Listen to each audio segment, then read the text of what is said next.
అందరికీ నమస్కారం అండి. తెలుగు కథల వేదికకు స్వాగతం. ఈరోజు ఎన్కే నాగేశ్వరరావు గారు రచించిన అరటికాయ అటు ఇటు కర్రీ అనే కథను విందామండి. ఇక కథలోకి వెళితే, సరిగ్గా భోజనాల టైంలో దాదాపు ఉన్న తెలుగు ఛానళ్ళు అన్నింటిలోనూ వస్తున్న వంటల కార్యక్రమాల్ని రిమోట్ ఆధారంగా మార్చి మార్చి చూస్తూ వట్టి అన్నాన్ని వట్రంగా తినేస్తున్న ఆదిశేషరావు పెళ్ళాం మాటలకు ఉలిక్కి పడ్డాడు. కాదు, అదిరిపడ్డాడు. అది భోజనాల వేళ. ఆదిశేషరావు నేల మీద బాసం పట్టేసి కూర్చున్నాడు. పెళ్ళాం సీతాలక్ష్మి వడ్డిస్తోంది. ఆవిడ కంచంలో పెట్టిన కూరలెప్పుడూ చూడడతను.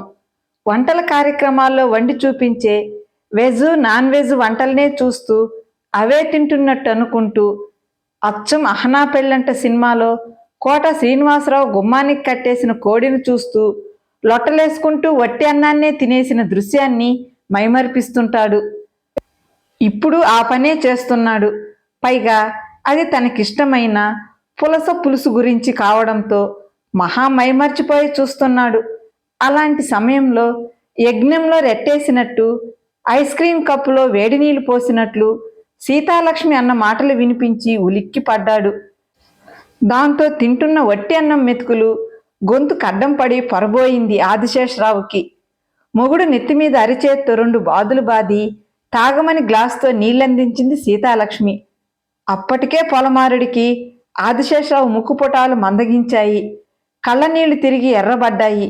నీళ్లు తాగి గ్లాస్ కింద పెట్టి, ఏమిటేమిటి, నువ్వు ఏమిటే అంటున్నావు అన్నాడు ఆదిశేషరావు. అబ్బే, ఏం లేదండి, టీవీలో వంటల ప్రోగ్రాంలో నేను ఓ కూర చేసి చూపిస్తానండి అంది తీయగా గారాలు పోతూ సీతాలక్ష్మి. ఆదిశేషరావు మరోసారి అదిరిపడ్డాడు. అబ్బే, ఏం లేదండి, టీవీలో క్రైమ్ కార్నర్ ప్రోగ్రాంలో నేను ఓ మర్డర్ చేసి చూపిస్తానండి అన్నట్టు అనిపించడంతో బుర్ర తిరిగి కళ్ళు పచ్చబడ్డట్టయిపోయాడు. అసలు నువ్వు మతుండే మాట్లాడుతున్నావా? ఆ ప్రోగ్రాంలో పాల్గొవడం అంటే నువ్వు చారు తాలింపు వేసినంత సులువు అనుకుంటున్నావా? బోల్డంత తతంగం. ఆ ఎంగిలి చేతిని గాలిలో తిప్పుతూ గంతులేశాడు. చాలండి సంబడం. మొన్న మధ్య తిరుపతిలో ఉన్న మా వేలు విడిచిన మేనమామ పిన్నమ్మ అక్క కూతురు ఎంచక్క ఈ ప్రోగ్రాంలో కనబడింది. అంతేనా? ఆ సంగతి అందరికీ ఫోన్లు చేసి చెప్పి ప్రోగ్రాంలో పాల్గొన్నందుకు గాను గొప్ప సెలబ్రిటీగా మారిపోయినట్లు అది నాకు ఎంత పోజిచ్చిందని. అందుకే నేను దానిలాగే పాల్గొని ఫోన్ చేసి పోజిద్దామనుకుంటున్నాను. మీరు అడ్డుపడకండి. ఎంగిల్ చెయ్యి ఆరిపోతుంది గాని తిని లేవండి, నేను తినాలి అంటూ ఆదిశేషరావు కంచంలో మజ్జిగ పోసేసింది సీతాలక్ష్మి. శీతాకాలం అర్ధరాత్రి నెత్తిమీద నీళ్లు పడ్డట్టు చప్పగా చల్లారిపోయి మజ్జిగన్నం తినడంలో పడ్డాడా మానవుడు. ఆదిశేషరావు ఇల్లు సందడిగా ఉంది. అప్పటికే ఇంటి బయట ఊరి జనాలు దడికట్టేసినట్టు నిల్చుని జరగబోయే తతంగాన్ని తిలకించడానికి ఆసక్తిగా ఎదురు చూస్తున్నారు. ఇంటి బయట ఇలా ఉంటే ఇంట్లో మరోలా ఉంది. ఆదిశేషరావు అత్తింటి వారు, అదే సీతాలక్ష్మి పుట్టింటి వాళ్ళు, స్నేహితులు చుట్టాలు చాలా మంది దిగబడిపోయారు. వచ్చిన వాళ్ళకి కాఫీ టిఫిన్లు దగ్గర నుంచి భోజనాలు వగైరాలే కాక టీవీలో అందంగా అగుపడ్డానికి అనువుగా మేకప్లు చేయించడం దగ్గర నుంచి పట్టు చీరల సప్లై దాకా అన్నీ చేయించింది సీతాలక్ష్మి. తను అనుకున్నది అనుకున్నట్లు జరగబోతున్నదని, కోరుకున్నది కోరుకున్నట్టు తీరబోతోందని మహా ఆనందంగా ఉంది ఆమె. ఈ సందర్భం కోసమే మొగుడితో పోరి మరీ 10,000 రూపాయల ఖరీదైన పోచంపల్లి పట్టు చీరను ఖరీదు చేసింది సీతాలక్ష్మి. మెగా బ్యూటీ పార్లర్లో ఉన్న ముఖానికి లేని అందాలను 6 గంటలు ఓపిగ్గా కూర్చుని మరీ అద్దించుకుంది సీతాలక్ష్మి. దానికి మరో 10,000 వదిలాయనుకోండి, అది వేరే సంగతి. ఇంట్లో సందడిని, ఇంటి బయట సందడిని, సందిట్లో సడేమియాంటూ దిగిపోయిన పెళ్ళాం పుట్టింటి వాళ్ళ సందడిని ఓ పక్కన నిల్చుని గమనిస్తూ గుడ్ల నీరు కుక్కుకుంటున్నాడు ఆదిశేషరావు. అతను ఆ విధంగా ఏడ్చిపోతున్న సమయంలోనే రయ్యమంటూ దూసుకొచ్చి ఆ ఇంటి ముందు ఆగాయి పలానా టీవీ వాళ్ళ వంటల కార్యక్రమం నిర్వహించే, షూట్ చేసే బృందాల కార్లు 3. వరదల సమయంలో సాయం అందించే వారి చుట్టూ మూగిపోయే బాధితుల మాదిరిగా టీవీ వాళ్ళ కార్ల మీద పడ్డారు ఇంటి బయట జనాలు. వచ్చిన వాళ్ళని ఆహ్వానించడంలో పడ్డారు ఇంటిలోని జనాలు. యాంకరమ్మకి కాళ్ళు కడుక్కోవడానికి వెండి చెంబుతో నీళ్ళిచ్చి, చేతులు తుడుచుకోవడానికి నరసాపురంలో అల్లిన కాస్ట్లీ లేస్ టవల్ ఇచ్చి మురిసిపోయింది సీతాలక్ష్మి. ఆ ఇంటికి వచ్చి రావడంతోనే సీతాలక్ష్మిని చూసిన యాంకరమ్మ షాక్ అయిపోయింది. ఆమె కట్టిన పట్టుచీర షోకు వేసుకున్న కాదు కాదు వేయించుకున్న మేకప్ షేక్ చూడడం వల్ల కలిగిన షాక్ అది. అయితే అదంతా కొద్దిసేపే. యాంకరింగ్తో పాటు కాస్త నటన కూడా తెలిసిన యాంకరమ్మ క్షణాల్లో మళ్ళీ మామూలైపోయింది. సీతాలక్ష్మి గారు, మా వీక్షకులకు మీరు చేసి చూపించబోయే వంటకం పేరేమిటో చెబుతారా అని అడిగింది చిరునవ్వులు ఆరబోస్తూ యాంకరమ్మ. ఓ, ఎందుకు చెప్పనండి, మీ టీవీ ద్వారా నేను చేసి చూపించబోయే వంటకం పేరు అరటికాయ అటు ఇటు కర్రీ చెప్పింది సీతాలక్ష్మి. వావ్, గట్టిగా అరిచింది యాంకరమ్మ. ఆమె అరుపుకి సీతాలక్ష్మి, అక్కడున్న ఆమె పుట్టింటి వాళ్ళు, బంధువులు, స్నేహితులతో పాటు ఓ మూలన కుక్కిన పేనులా, పేకాట్లో దివాలా తీసిన పేసేసుకుని నిల్చున్న ఆదిశేషరావు సైతం ఉలిక్కి పడ్డాడు. ఇప్పటి వరకు ఎందరెందరినో ఎన్నెన్నో వంటల ద్వారా కలిశాను, కానీ వావ్, మీరు మీ వంట రెండూ స్పెషల్గానే ఉన్నాయండి.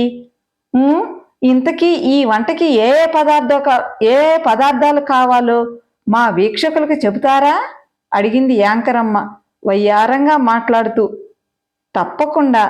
4 అరటికాయలు, 1/4 కేజీ ఉల్లిపాయలు, 100 గ్రాముల పచ్చిమిరపకాయలు, తాలింపు గింజలు, 4 ఎండుమిర్చి, కాస్త అల్లం, తగినంత ఉప్పు, కారం, నిమ్మకాయ సైజులో చింతపండు, కాసిన్ని కొత్తిమీర, కరివేపాకు రెబ్బలు, వంట నూనె చెప్పడం ఆపింది సీతాలక్ష్మి. సరే, చేసే విధానం చెప్పే ముందు మనం తీసుకుందాం ఇప్పుడు బ్రేక్ అంది యాంకరమ్మ. ఆమెతో గొంతు కలిపింది సీతాలక్ష్మి. ముందుగా 2 పొయ్యిల మీద 2 బాణీలు పెట్టుకోవాలి. ఒక దాంట్లో 2 అరటికాయలతో వేపుడు వేపాలి. రెండో దాంట్లో 2 అరటికాయలతో చిక్కగా పులుసు వండాలి. తర్వాత ఈ 2 దించి మరో కొత్త బాణలు తీసుకుని ఈ రెండింటిని దానిలో కుమ్మరించి గరిటితో కలుపుకోవాలి. ఆ మిశ్రమాన్ని ఒక పెద్ద ప్లేట్లో తీసుకుని టమోటో, ఉల్లి, క్యాప్సికం, కొత్తిమీరలతో చక్కగా గార్నిష్ చేసుకోవాలి. ఇప్పుడు గుమగుమలాడే అరటికాయ అటు ఇటు కర్రీ రెడీ అయిపోయింది. వంట చేయడం, దాని గురించి చెప్పడం పూర్తి చేసి రుచి చూడండి అంటూ తాను తయారు చేసిన కర్రీని కాస్త యాంకరమ్మకు అందించింది సీతాలక్ష్మి. క్యూ అని కేక వేయబోయి ఆగిపోయింది యాంకరమ్మ. ఆ కర్రీ తయారీ దెబ్బకి అక్కడ చుట్టూ నిల్చుని చూస్తున్న వారంతా బ్లాక్ అండ్ వైట్ టైంలో తయారైన విఠలాచార్య సినిమాల్లోని శాపానికి మారిపోయిన శిలాప్రతిమల్లా అయిపోయారు. వంట కార్యక్రమాన్ని చిత్రీకరిస్తున్న టీవీ బృందమంతా ఆ పని మానేసి అదో జగత్తులోకి వెళ్ళిపోయి అక్కడే తారట్లాడుతున్నారు. ఆదిశేషరావు పిచ్చి చూపులు చూస్తూ గుడ్లు మిటకరిస్తున్నాడు. తన వంటకి వంటకానికి ప్లాట్ అయిపోతారనుకుంటే ప్లేట్ వంక చూడకుండానే అంతా స్లేట్లా మారిపోవడమేమిటో అర్థం కావడం లేదు సీతాలక్ష్మికి. ముందుగా తేరుకుంది యాంకరమ్మ. పాపం, ఇలాంటి షాకులెన్ని తిని ఉందో తన అనుభవంలో. సీతాలక్ష్మి గారు, వండర్ఫుల్. నా జీవితంలో ఇలాంటి వంటని వినిగాని తినిగాని ఎరగను. ఎందుకంటే 2 ఐటమ్స్ని ఒకే ఐటమ్గా తయారు చేయొచ్చనే మీ థాట్ అదుర్సు. ఒక అరటికాయ వేపుడిని, ఒక అరటికాయ పులుసుని మిక్సింగ్ చేసి ఒక అరటికాయ కర్రీగా మలచడం. వాహ్ వాహ్. ఇప్పటి వరకు వంటగాండ్రలో ఆడవాళ్ళెవ్వరికీ పేరు లేదు. అనాదిగా వంట ఆడవారిదైనా పేరు మాత్రం మగవాళ్ళదే. కానీ ఈ వంటకంతో మీకు నలభీమ పాకం పేరు స్థానంలో సీతాలక్ష్మి పాకం అని పేరు రావడం ఖాయం. ఇంత మంచి వంటని మా ఛానల్ తరపున పరిచయం చేసే అవకాశం రావడం మా అదృష్టం, మా వీక్షకుల అదృష్టం. మాకీ అదృష్టాన్ని తలకు చుండ్రు పట్టినంత సులువుగా పట్టించిన మీకు మా పలానా టీవీ తరపున, మా వీక్షకుల తరపున ధన్యవాదాలు తెలియజేసుకుంటున్నాము. ఎంతో శ్రమ తీసుకుని మాకీ వంటని పరిచయం చేసినందుకు ఈ బహుమతిని అందుకోండి. చక్కగా గార్నిష్ చేసిన సీతాలక్ష్మి వంటకం ప్లేట్ని ఆమెకు అందించింది యాంకరమ్మ. దాన్ని అందుకోలేక వదిలేసింది సీతాలక్ష్మి. ఇప్పుడైంది ఆ ప్లేట్ బ్రేక్. ఏనుగుల మందు వెళ్ళిపోయిన తర్వాత చెరుకు తోట ఎలా ఉంటుందో అలా ఉంది ఆదిశేషరావు ఇల్లు. తుఫాన్ వెళ్ళిపోయాక శిథిలమైపోయిన పూరి గుడిసెలా పడున్నాడు ఆదిశేషరావు అక్కడ. మొగిడి తిట్టినప్పటికంటే తోడికోడలు దెప్పినప్పుడుండే ముఖంలా ఉంది సీతాలక్ష్మి.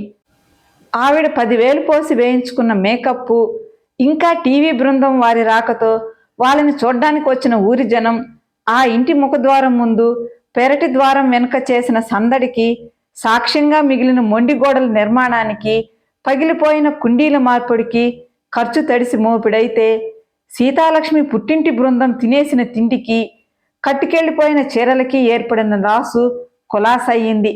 చివరాఖరణ చెప్పొచ్చేదేమిటంటే, యాంకరమ్మ షూట్ చేసి తీసుకెళ్లిన సీతాలక్ష్మి అరటికాయ అటు ఇటు కర్రీ కార్యక్రమం 7 గడుస్తున్నా ఇంకా ప్రసారమే కాలేదు. వేలకు వేలు ఖర్చయినా పాపం సీతాలక్ష్మికి తను వేలు విడిచిన మేనమామ పిన్నమ్మ అక్క కూతురికి టీవీలో తన వంట ప్రోగ్రాం ప్రసారం గురించి ఫోన్ చేసి పోజిచ్చే కోరిక ఎప్పుడు తీరేనో కదా. కథ సమాప్తమండి. కథ నచ్చితే లైక్ చేయండి. కథపై మీ అభిప్రాయాన్ని కామెంట్ రూపంలో తెలియజేయండి. మరిన్ని చక్కటి కథల కోసం మన ఛానల్ని సబ్స్క్రైబ్ చేసుకోండి. ఉంటానండి.